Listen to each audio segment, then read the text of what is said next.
আমি নিজেই অবাক হয়ে যাচ্ছি। মহারাজ এটা আমাকে বললেন, আমি চেষ্টা করলাম, আমি নিজেই নিজেকে বিশ্বাস করতে পারছি না। একাদশীর দিন একাদশীর দিন এরকম একটা অপ্রাকৃত প্রসাদ বানানো যায়, তাহলে কে না একাদশী করবে। দেখুন কত সুন্দর রেসিপি। আপনারা আমাদের, এটা হচ্ছে কেনুয়া পনির মশলা ধোসা, একাদশী পনির মশলা ধোসা। চলুন আমরা দেখে নিই কিভাবে এটা বানাচ্ছি। হরে কৃষ্ণা। আর এই রেসিপিটি আপনি খাননি, খেলে আপনার অনেক অনেক অবাক হয়ে যাবেন, এমনও হয়। আর আপনারা মনে করছেন এটা আমি কোথা থেকে শিখলাম। সত্যি আমি বাপের জন্মেও এরকম জিনিস দেখিনি আর খাইওনি। তো আমার পরমারাধ্য ভক্তিবিলাস গৌরচন্দ্র স্বামী মহারাজের একান্ত সেবক শ্রীপাদ বলরাম প্রভু আমাকে শিখিয়ে দিয়েছেন, এবং শ্রীমৎ গৌরাঙ্গ প্রেম স্বামী গৌরচন্দ্র স্বামী মহারাজ আমাকে বললেন তুমি এটা ইমিডিয়েট ছাড়ো, ভক্তদের উপকার হবে। তাই আমি এটা মহারাজকে বানিয়ে দিয়েছি এবং মহারাজের নির্দেশে আজকে এই অনুষ্ঠানটা শেয়ার করছি। তো দেখুন এখানে রয়েছে আমার কাছে কয়েকটা সিদ্ধ বয়েল করা আলু আর কয়েকটা টমেটো, আর এগুলো আমি ইতিপূর্বে ধুয়ে রেখেছি। আর এখানে একটু কিনোয়া, একটা কিনোয়া জিনিসটা আমি এই প্রথম দেখলাম মায়াপুরে গিয়ে। এটা কলকাতা বা মায়াপুরেই পাওয়া যায়, আর কোথাও পাওয়া যায় না। একটা ফুলের বীজ, অনেক ধরনের ফুল আছে, এটাও একটা ফুলের বীজ। কি ফুলের বীজ আমি বলতে পারবো না। তো এই ফুলের বীজটি সংগ্রহ করে বাজারে বিক্রি হয় একাদশীর জন্য। এমনি সময় আপনিও পেতে পারেন, গেস্টকে দিতে পারেন। আমি কেনুয়া দিয়ে একাদশীর পনির মশলা ধোসা বানিয়ে আপনাদের সঙ্গে শেয়ার করব। তো চলুন আপনারা আমাদের সঙ্গে থাকুন। এখন আমি দেখুন এই এক বাটি নয়, এক বাটির একটু কম কেনুয়া আমি গ্রাইন্ডিং এ ঢেলে নিয়েছি। নিয়ে আমি একটু গ্রাইন্ডিং করব।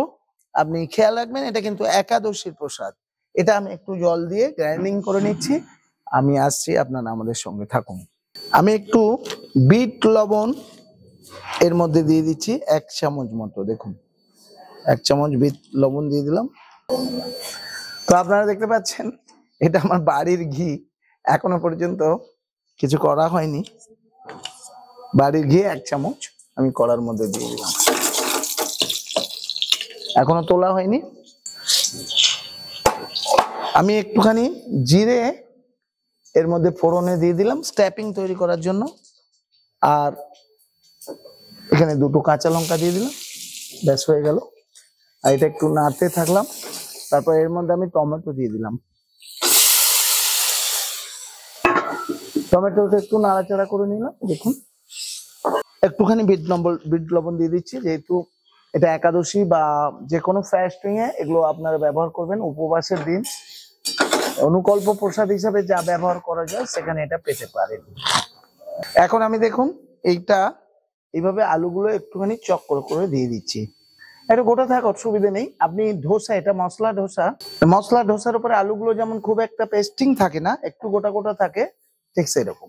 দেখুন আমি এটা আজকে যেহেতু এটা অনুকল্প প্রসাদ হিসেবে ব্যবহার করা হচ্ছে, এর মধ্যে আমি একটু জিরে আর একটু হলুদ ধুয়ে বেটে এর মধ্যে দিয়ে দিচ্ছি। দেখুন একটু এর মধ্যে দিয়ে দিচ্ছি, এটা একটু হলুদ আর একটু জিরে বাটা,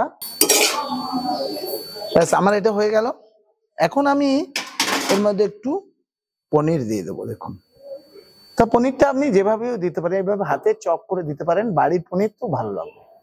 আপনি একটু চপ করে পনির দিয়ে দিলেন, কত সুন্দর পনিরটা দেখুন।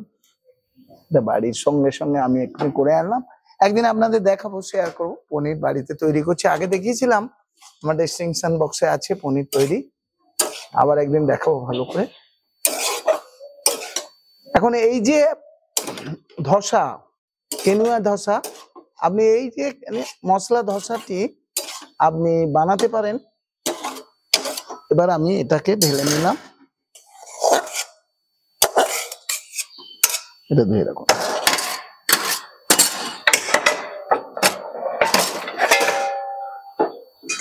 এটা পনির স্ট্যাপিংটা বানিয়ে নিলাম। এখন আমি এর মধ্যে একটা ফ্রাই প্যান বসিয়ে দিলাম। আর আপনি চাইলে এই যে হলুদ আর জিরের বাটাটা এর মধ্যে দিয়ে দিতে পারেন, বেকার এটা নষ্ট হবে না, এটা একটু সুন্দর কালার হয়ে যাবে। তো এখন দেখুন কড়াইটা আমার গরম, এটা গরম হয়ে গেছে বোঝা যাচ্ছে। আমি আরেকটা আপনাকে দেখিয়ে দিচ্ছি।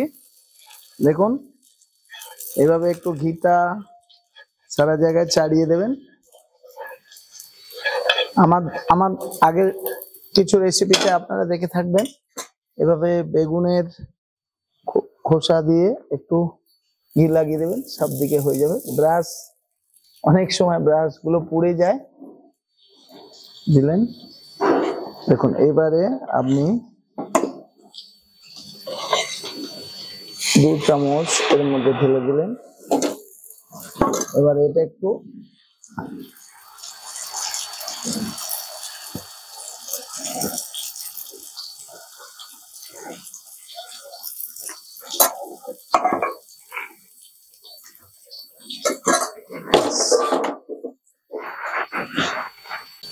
আমরা এটা এই দিলাম, হালকা করে এটা উল্টে দিলেন। এই দেখুন কত সুন্দর, এটা উল্টে দিলেন, ব্যাস অল্প সময় একটু উল্টে দিলেন, হয়ে গেল। একটু উল্টে দিলে এই পাশটা একটু জাস্ট করে নিলেন, ব্যাস এটা আবার উল্টে দিলেন, ব্যাস। দেখুন স্ট্যাপিংটা মাঝখানে দিয়ে দিলেন। মশলা, পনির মশলা ধোসা, অসাধারণ রেসিপি। আত্মীয় এলে এই রেসিপিটি খাওয়ালে সে ভুলবে না। অপ্রাকৃত এই প্রসাদটি আপনি অবশ্যই বানিয়ে দেখবেন। এটা নতুন চৈতন্য মহাপ্রভুর এই নতুন রেসিপি, আপনি বানান আর খান। দেখুন এবারে আস্তে করে এইভাবে ধরে আস্তে করে এই কভারেজ করে দিলেন, আর এটা একটু ঘুরিয়ে নিয়ে আপনি এই কভারেজ করে দিলেন। দেখুন এবার একটু হাতে করে এইভাবে নিলেন, এইভাবে একটু উল্টে দিলেন, এইভাবে নামিয়ে দিলাম। এই দেখুন এইভাবে আপনি এটি ভগবানকে নিবেদন করুন।